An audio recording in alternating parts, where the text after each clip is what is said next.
বিসমিল্লাহির রহমানির রহিম।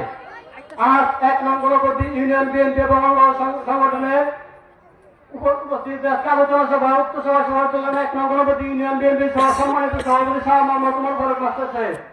এছাড়া উপস্থিত আছেন নকল গণমানুষের নেতা ধানের শীষের মনোনীত প্রার্থী ইঞ্জিনিয়ার ফাহিম চৌধুরী। এছাড়া উপস্থিত আছেন নকল উপজেলার সাবেক আহ্বায়ক খুরশেদুল আলম খুরশেদ টাকা।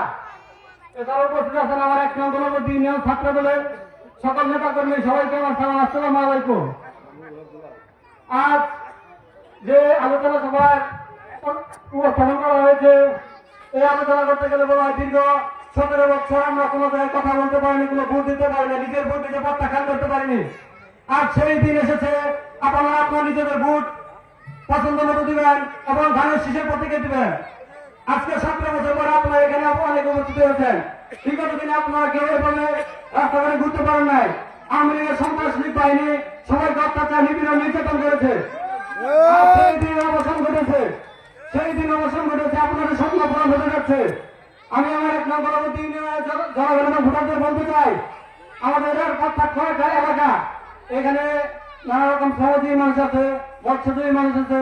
আমরা দেখতে পাই প্রতি বছর সাপের কামড়ে আমাদের ইউনিয়নে অনেক লোক মারা যায়। এই সাপের বিষ নির্মূল করতে গেলে ভ্যাকসিন দিতে গেলে আমাদের বিভাগীয় সব মাইনের ছিঁড়ে যেতে হয়। আর যেন মাইনের ছিঁড়ে যেতে না হয়, এই প্রত্যেক করে আজকে ইঞ্জিনিয়ার ফাহিম চৌধুরীর সামনে আপনাদের কাছে প্রতিশ্রুতি দিয়ে যাচ্ছি, তিনি যদি ধানের শীষে পাশ করে সংসদে যেতে পারেন, আপনারা নিজ উপজেলা এবং ইউনিয়নে এই ভ্যাকসিন পাবেন। শুধু তাই নয়, আপনারা এখানে অনেকে আছেন সাধারণ জনতা, তাদের সন্তান ছেলে মেয়ে লেখাপড়া করে, কিন্তু স্কুলের মধ্যে কোথায় যায় কি করে আপনারা তা জানেন না। যদি আমাদের নেতা সংসদে যেতে পারে, আপনারা ভোট দিয়ে যুক্ত করান, প্রত্যেকটা স্কুলে বাউন্ডারি সিস্টেম করা হবে এবং সেই সাথে